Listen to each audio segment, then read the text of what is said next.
Hello, good evening and welcome to Joy News Prime. We are coming to you live from our studios here in Koko Mlemle in Accra. We are live on DSTV channel 421 and GoTV channel 125 around the world on myjoyonline.com. I am Samuel Kojo-Brace. I am Faustina Safford. Tonight, the former Auditor General Godfred Dame accuses the Acting Chief Justice of benefiting from the suspension and possible removal of the Chief Justice, Justice Torkornoo. And that was the former Attorney General. We have details as the Supreme Court, in a 3-2 majority decision, dismisses the injunction application seeking to stop proceedings for the removal of the Chief Justice.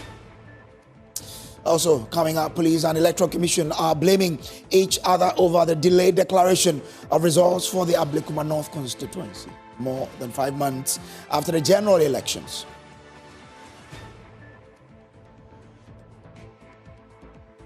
Also tonight, government cracked down on fiber vandalism, with Communications Minister Sam George advocating for a national policy to protect Ghana's digital infrastructure.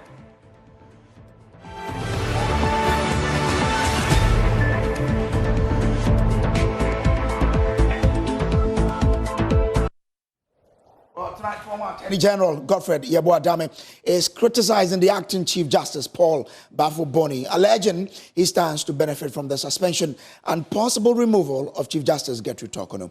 Justice Bafo-Boni was part of the 3-2 Supreme Court majority that dismissed an injunction application filed by a Member of Parliament for Tafo, a case in which Godfred Dame represented the plaintiff. My colleague Latif Idrisu was in court and has come through with this report. The panel delivered a verdict, and by a 3-2 majority decision with her leadership, Justice Henrietta Mensah Bonsu, and his Lordship Justice Ernest Gewu dissenting, delivered a 3-2 majority decision dismissing the application for the suspension of the Chief Justice by President Mahama. When I caught up with the former Attorney General, Godfred Dame, I asked him how damaging was the fact that he failed to point to any provision in Article 146 that spells out clearly the timeline within which the President must notify a Chief Justice once he receives a petition asking for the sack of the Chief Justice. Listen to what he had to say. Clearly, we cannot lose sight of the fact that whatever has happened, the benefit of it accrues to him. And it is incongruous in the constitutional history of this country.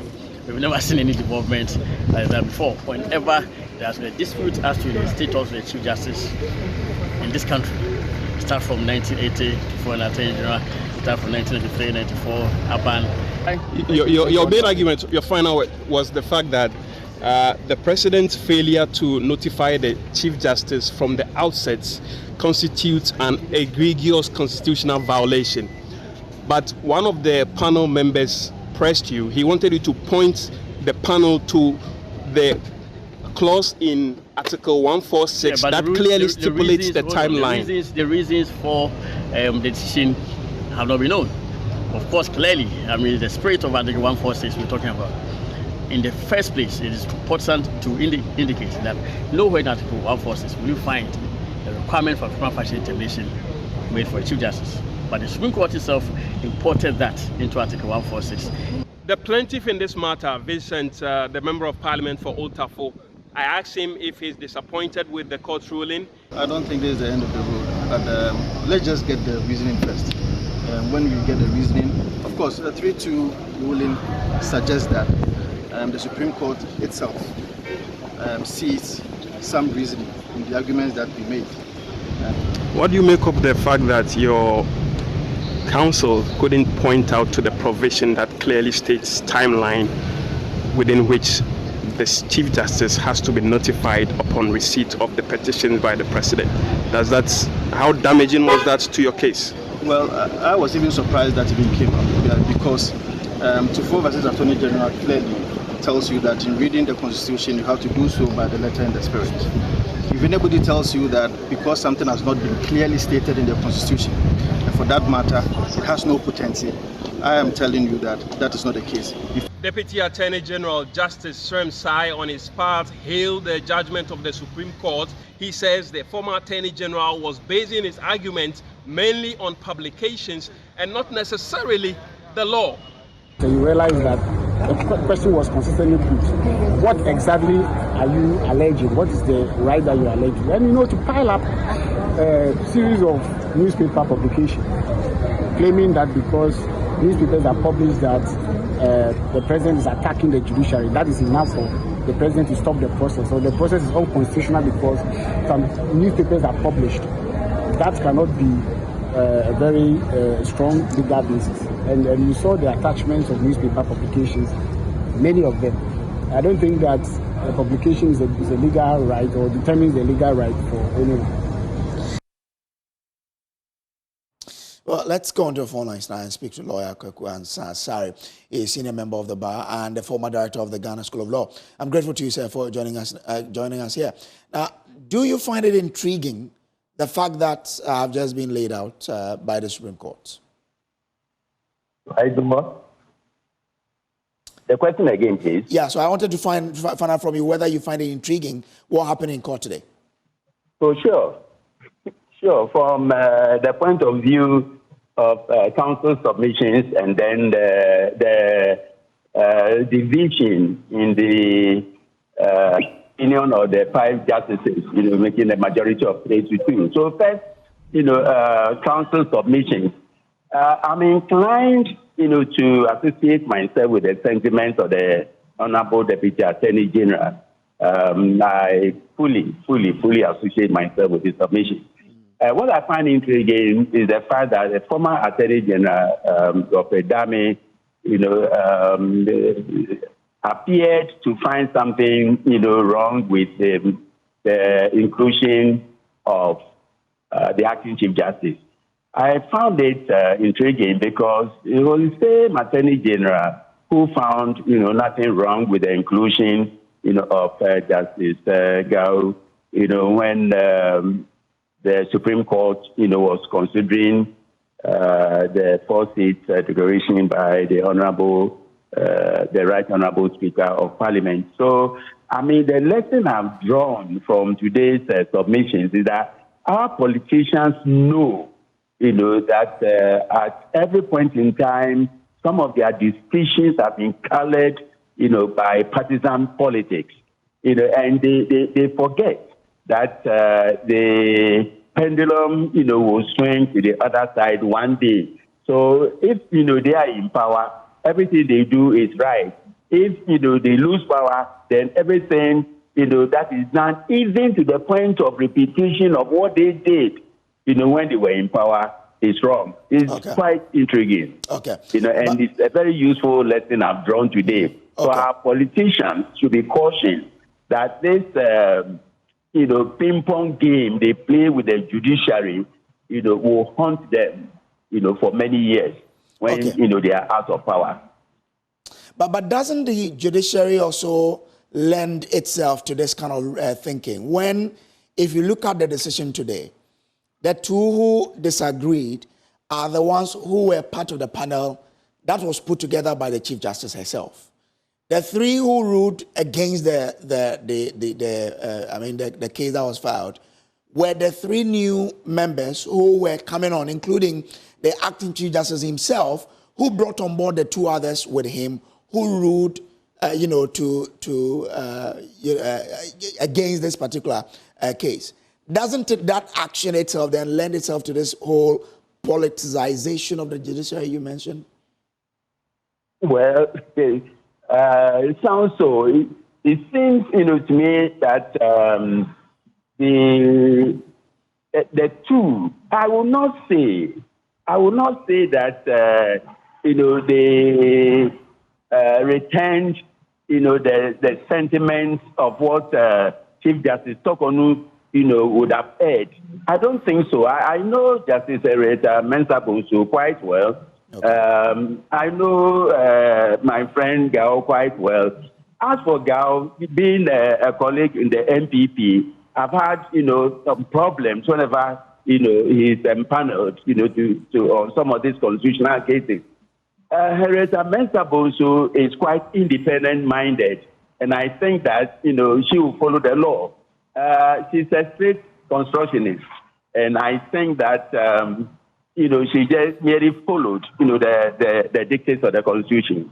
The three others, I will not say, because they were empaneled by Bafo Boni, therefore they will side, with Bafo Boni, even if, the law was not on their side. Mind you, they are among the 10 most senior justices on the bench. And again, let us recall Tanko Amadou's contribution, to the jurisprudence on this whole saga. When he delivered a dissenting opinion, in the Falsely Declaration matter, and the whole nation applauded him. So if today, the law is in his bosom, and he has stated it, don't let us fault him. I think the three of them just did what they did according to law. Okay, I'm grateful to you for sharing your thoughts with us here. Thank you.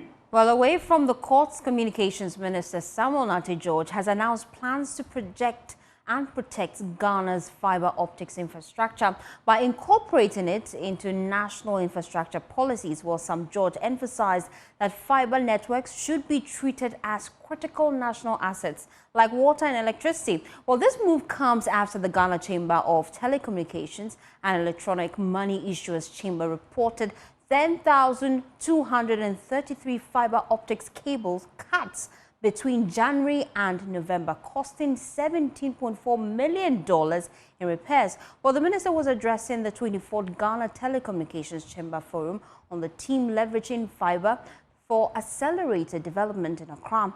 There's more in this report. Fiber optic infrastructure is the silent engine powering Ghana's digital economy. Yet, without standardized specifications, we risk fragmentation, continued destruction of this critical information infrastructure, inefficiency, and high maintenance cost. This initiative is crucial because it reflects the coordinated forward-looking planning required to realize Ghana's full digital potential. These specifications, covering everything from trenching depth and pole span to duct types and splicing procedures, will now ensure uniformity, safety, and interoperability across our fiber deployments, both underground and aerial fiber. Standards and specifications matter, especially as we push towards increased broadband coverage in rural and underserved communities. But let's be clear on one thing. Our fiber infrastructure must be protected. That is non-negotiable. It is a national asset. Just as we protect roads and water pipelines, so too must we safeguard the cables that carry the lifeblood of our digital economy, data. Destructive digging, uncoordinated installations, and poor maintenance must become things of the past. They must actually become relics of the past. Again, as is done for electricity and water, communications, which is now a utility and a human right, should be treated as such. During roadworks, just as water and electricity are catered for in relocation, fiber should also be treated in a like-minded manner. Meanwhile, Acting Director General of the National Communications Authority, Reverend Engineer Edmond Yerenchi Fianco, proposed that a new bill seeking to criminalize fiber cut should include punitive measures such as charging corporate triple the cost of the damage caused. And we have also made recommendations to the Honorable Minister of Communications. He has, directed all the agencies to review the laws around the sector, like the NCA Act and the Electronic Communications Act have been in existence for over 17 years. By looking at the fast-paced changes in the industry, we need to also bring the laws in alignment. And I mentioned in my address that one of the proposals we have made is to, we've recommended an amendment to Section 77 of Act 775 to recommend administrative fines, for people who recklessly damage, okay, if you damage a fiber cable or any communication infrastructure, our recommendation is that you be fined 3 times the cost of repair. This is intended to make people extra careful when they are, working around areas where we have these fiber cables and other communication infrastructure laid. In the event you don't pay the fine, we recommend that you be prosecuted, criminal prosecution, and upon conviction, you being liable to a fine of a penalty of not less than 10,000 penalty units, or 5 years imprisonment, or both. We think that until people get punished for these things, nobody will be deterred. Well, the president of the Ghana Telecommunications Chamber, Engineer Kenneth Asibe, joins on the phone lines. I'm grateful to you, sir, for joining. Now, the issues about implementation of laws is quite difficult in this country. So why don't we look at how we can prevent the damages from happening? How can we do it? So thank you very much. But I'm not president, so I'm the CEO. The CEO. My chairperson is Engineer Patricia Obonai. That is true. That is true. I don't take a position. That is true. Thank you very much. Yeah. So the prevention, the protection, we've been doing a lot of work in terms of education, trying to get those who play in the space to appreciate the need to protect telecommunication infrastructure. We also have the National Engineering Coordinating Team that is made up of all the road agencies, all the utilities, the professional bodies, those in the land use area and all of that, to help with coordination so that there's better coordination that is happening. But all of that's been going on, but the fiber is still being cut as per the data that was shared today. And so we've gotten to the point where we need to push for a legislation that consolidates all the legislations that we have that protects telecom infrastructure. So in 2021, the UK passed their Telecommunication Security Act that was geared towards that. And I'm happy, one of the things that the current Honorable Minister, even when he was in opposition, kept clamoring for was a law to be able to protect telecommunication infrastructure. And now the Director General of the NCA had said that there's a proposal that is going to the minister so that when this law, the NCA Act, the Electronic Communication Act, Act 775, is amended, we would have Section 7 amended to ensure that if anybody recklessly damages telecommunication infrastructure, there will be an administrative fine that would be 3 times how much was spent in fixing the fiber. And if you fail to pay it, then you be prosecuted criminally, and you get a maximum fine of 10,000 penalty units, or 5 years imprisonment, or both. Once this is done, it will start deterring some of these people who damage telecommunication infrastructure. And if you look at last year, for example, about 20% of the damage was caused by those in the road sector. You had about 13% from the private developers as well. So we need to do a lot beyond just education to ensure we can prevent this. I'm grateful to you, sir, for joining us here. Well, away from that, 9 people have been arrested in a police raid at Akatachieso in the Adansi North District over alleged illegal mining on a site reportedly under the protection of national security operatives. The arrest follows claims that youth in the community were mining dangerously despite earlier reports that the site was being secured by the national security. Tanaya Ojima joined a fact-finding mission to the area and filed this report. The police raid at Akatachieso was prompted by intelligence pointing to illegal mining activities in the area. According to the police, they fired warning shots to get the persons working at the site to yield. Deputy Regional Police Commander for Ashanti South, Chief Superintendent Cephas Arthur, confirms some persons were mining in the area put under national security protection, but the police are unable to confirm their identity. For the time being, we cannot say they are national security operatives. At least we have now commenced the investigation. And as part of investigation, we take people's identities, what they do, and other things. To the best of our knowledge, which is also subject to further investigation. Some were mining, that's per our information. Unlike the alluvial small-scale mining that involves excavators, this mine does rock mining where deep holes are dug into the belly of the earth in search for gold. Under this system, simple tools are used to excavate rocks containing gold for processing. According to the Ashanti Regional Security Liaison, Captain Retired John Kwame Jabari, the security operatives seized the site due to the mode of operations. They don't have all the requisite license to operate here. And what sparked our interest is the use of illicit drugs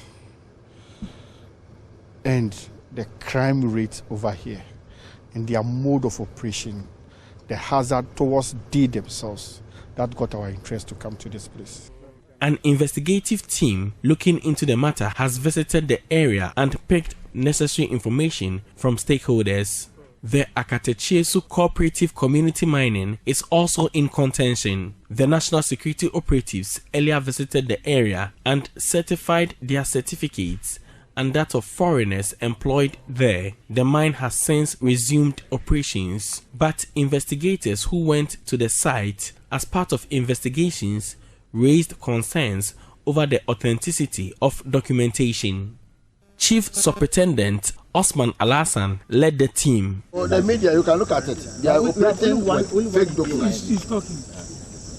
They have 5 different companies that they are working, operating on this. And yet,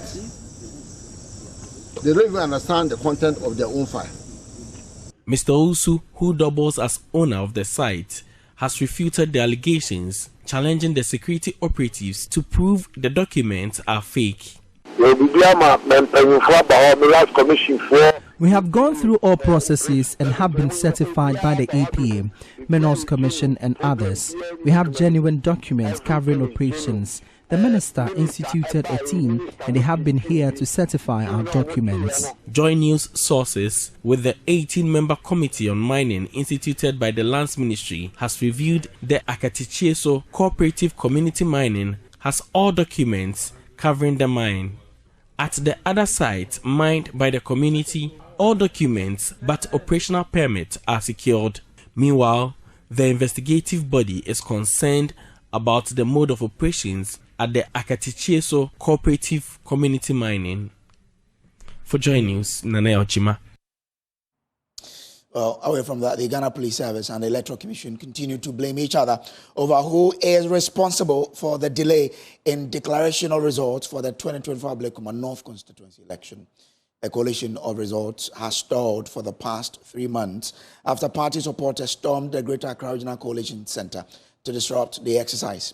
The police have been responding to the matter at a press conference earlier today. James Savage has more.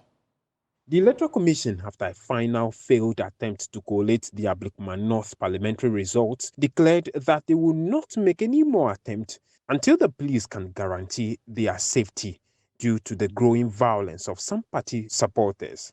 A week ago, the EC indicated that almost 3 months on, they are yet to hear from the police. The police, however, at a press conference on Tuesday insisted they are ready, awaiting the EC to fix a date. As Director of Public Affairs said, if the EC is ready, we are always ready to provide the security. So I believe that they will take it up with the Inspector General of Police, but the service is always ready to provide the needed security supports for any exercise, whether it's the EC or any other institution.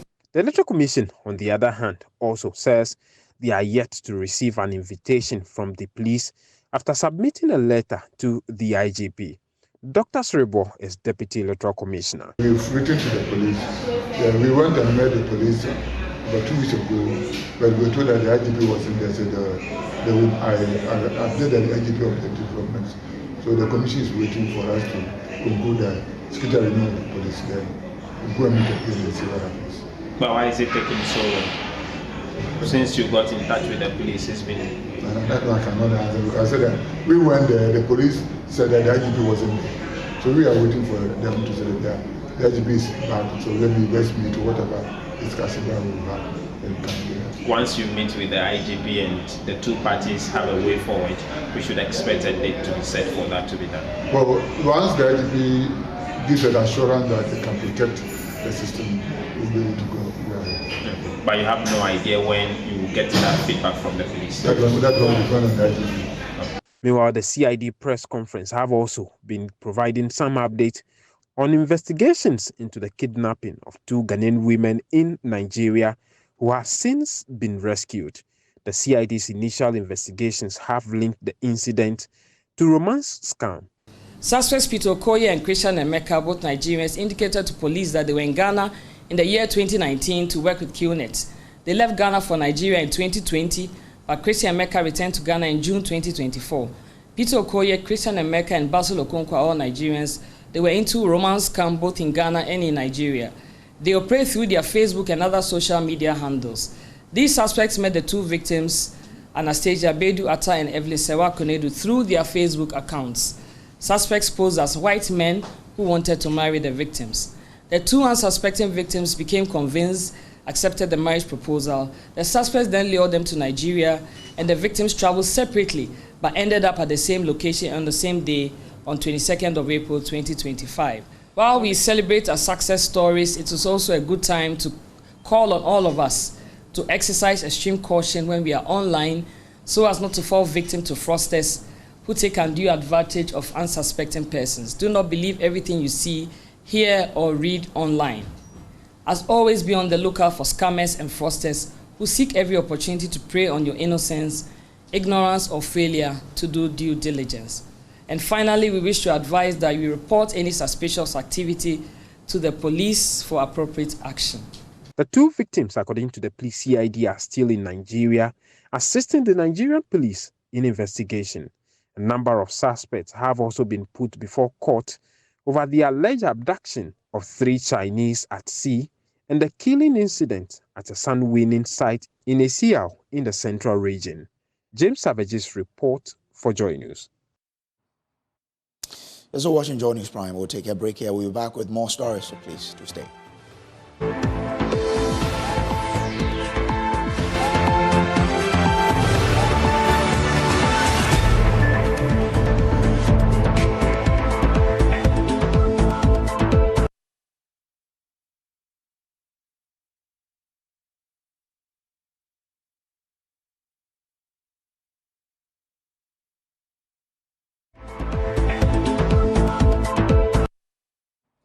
Welcome back from the break. To other stories now, the livelihoods of thousands of traders are hanging by the thread at KGTR market in Kumasi as the trading center continues to grapple with the faulty firefighting installation and traders' blatant disregard for safety precautions. Now, fire cabinet, sprinklers, smoke detectors implanted at the market have yet to find their purpose for use, even after a major fire razed at least 20 shops. Well, in today's episode of our Breaking the Fire Circle series, my colleague Emmanuel Braikwegu visited the market, which is currently without fire insurance due to its poor fire protection infrastructure, and filed this report.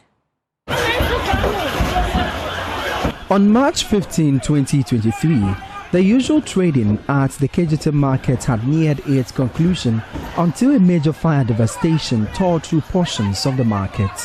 Traders left helpless as they escaped the fire scene without even looking back to salvage their goods. The market, which supposedly had a better fire system, failed to save the millions of items contained in shops caught up in the blaze.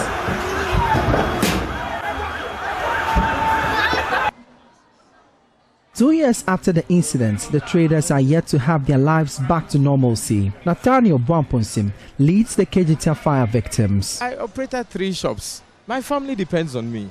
And now I'm not working for like 2 years. You know, it's not easy. The people at home who even call you to also ask you money. Being the leader of the fire victims, at times you have to go to an extent of asking people money just to support. And that is so bad. The KGTR market is Ghana's largest and ultra-modern market, serving as a one-stop facility for various goods and transport services. The $200 million market center houses over 8,000 stalls and shops. After the fire devastation, the traders had hoped the new market would be insulated against another blaze, but it still stands without a standard life and property protection equipment. The network of over 100 sprinklers and smoke detectors on the market ceiling are yet to find their purpose. Fire cabinets at the markets have gathered dust and are now in a deplorable state with its delivery hose punctured. Nana Akwesi Prempeh is the president of the Federation of KGTR Traders Association. The entire firefighting system within the market is suspect with regard to what was originally implanted into the market. We will say it's, let's say, 3/10. We as traders, we know that if it gets to the situation where we are supposed to fund for it, why not? After all, they will be protecting our wares for us. So we would have paid for it. The sprinklers at the markets are defective, but the market has naturally found its way to rain drops of water to probably douse the next fire that may erupt. But the water is a mixture of liquid waste running through plastic pipes. See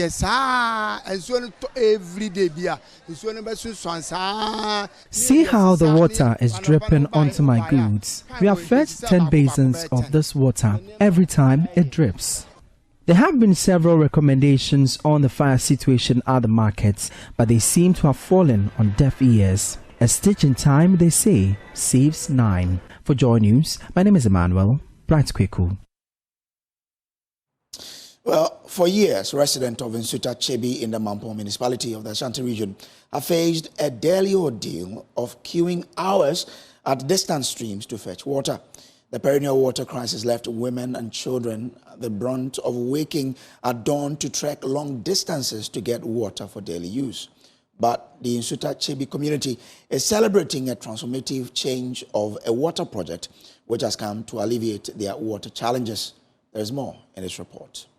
According to UNICEF, 1 in 10 people in Ghana spends over half an hour accessing an improved water source, a situation well known to Insutchibi residents. Former Assemblyman Sari explains the severity of the issue during the dry season. And one of the major challenge of this community is getting access to potable water. In fact, we find it very difficult. Even during the dry season, we don't get water source from anywhere unless we move to either Insuta or Athens before we can get some water to our community members. The breakthrough came through the efforts of the Garden of Grace Foundation Incorporated, which provided a mechanized borehole to supply potable drinking water to the Presbyterian Church of Ghana's Mission House and the Insutchibi community. The Garden of Grace Foundation's intervention was driven by the personal experiences of its founder, Dr. Isaac Ajamandua. Country Representative Reverend Chris Oseiusu says the intervention was in response to the severity of the situation the foundation assessed. It is because of 1 or 2 challenges that he personally has gone through, and that has been the motivational source of coming to these what they call it benevolence. In fact, he has gone through a lot of challenges, and when God, through his grace and his mercies, delivered him, he decided to support the needy and the vulnerable. Minister in charge of the Presbyterian Church of Ghana in Insutchibi congregation, Reverend Elliot Amponsa, commended the foundation for their steadfastness despite challenges to access underground water. A company came around to do hydrological survey to find out where they can do the drilling of the water. And God be so good, we had this place. So when they were trying to fix it and sunk the water pump into the borehole, we did so many times and couldn't access water. So we informed the NGO of the challenge that we are faced with. They were resolute. Chairperson of the Presbyterian Church of Ghana, Secretary Presbytery, Reverend Sam Foster Kwache, expressed gratitude to the Garden of Grace Foundation for the change they have brought to the Insutchibi community. And we pray that this project will be beneficial to the entire community, not only for the church members. Water is life.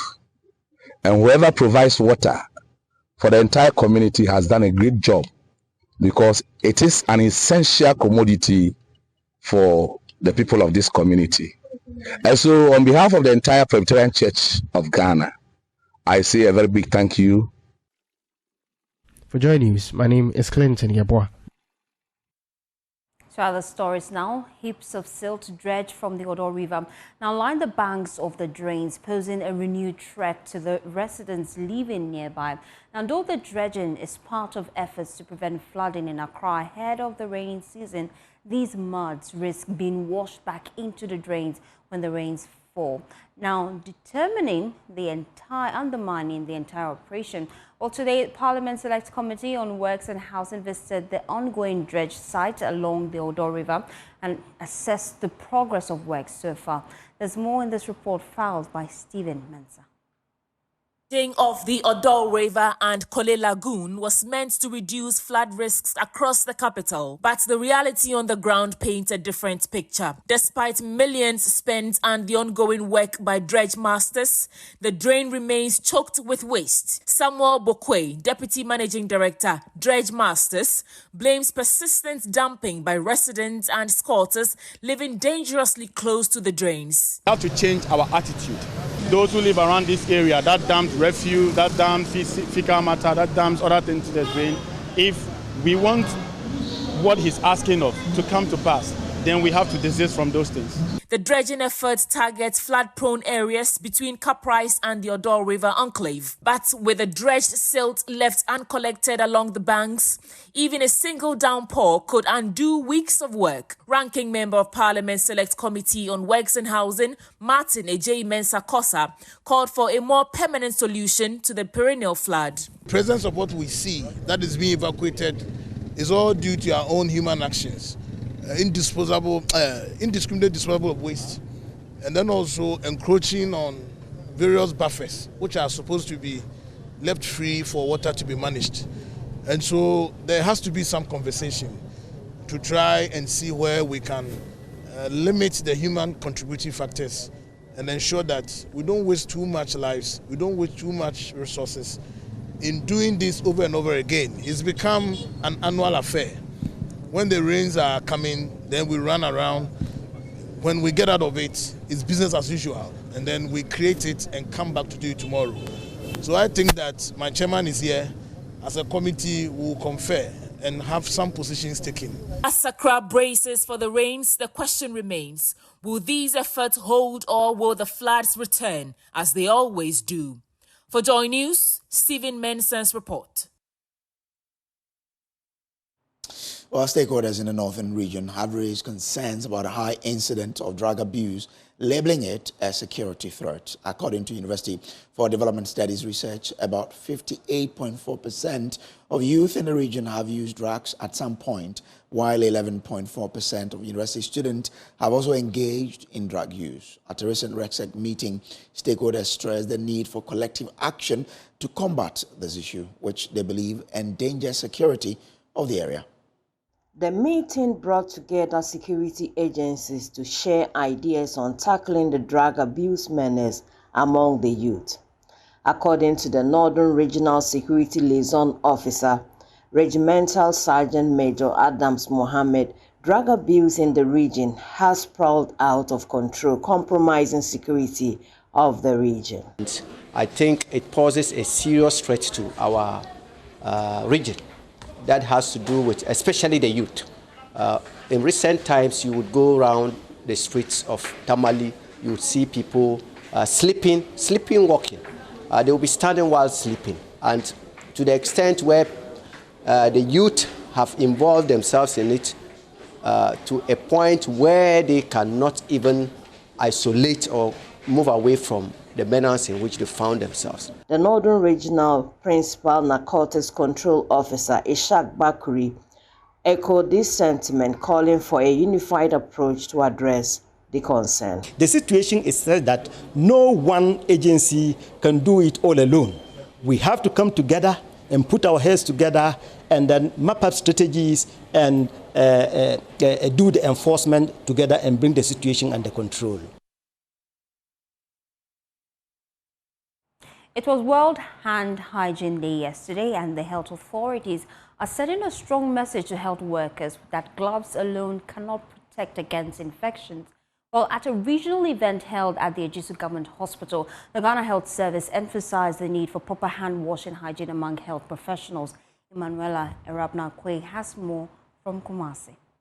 Under the theme, it might be gloves, it's always hand hygiene. This year's World Hand Hygiene Day focused on the common but dangerous misconception that wearing gloves means safety. Speaking at the Ejisu Government Hospital, the Infection Prevention and Control Focal Person, Jacqueline Victoria Aka, explained that the choice of this year's theme stemmed from the neglect of hand washing in cases where gloves are used. Unfortunately, some have resorted to the use of gloves to replace the actual process of hand washing.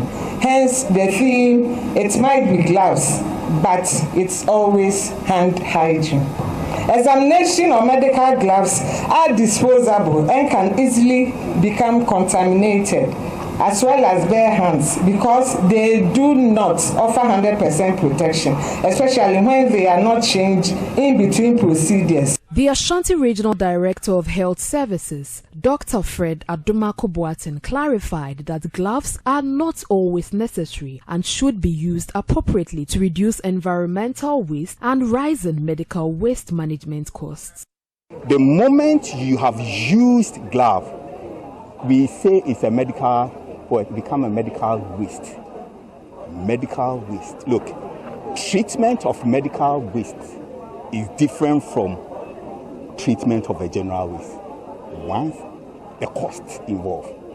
And two, look at the global statistics that we have used about 1,634 tons of disposable glass, and some of them were inappropriately used. So it has an effect on the environment. And that's why we are saying that, look, as prescribers, we have an appropriate use of gloves. Let's use it accordingly. The Ghana Health Service is urging health workers to treat hand hygiene as a universal precaution that cannot be replaced. Dr. Adumako-Boateng also addressed the common complaints from health workers about lack of supplies, stating that logistics are available in most facilities, but compliance is the real issue. One key thing that we are going to monitor, which will be a rallying point for us, is the monitoring framework, the compliance. Now, that one will tell us the availability of this. Look, most of the time, you engage them and ask them, they will say logistics. What kind of logistics are you talking about? Is it the setup, the Veronica bucket? Is it running water? Is it soap? Is it tissue? Is it all these? In fact, the challenges are not lack. The challenges are compliance.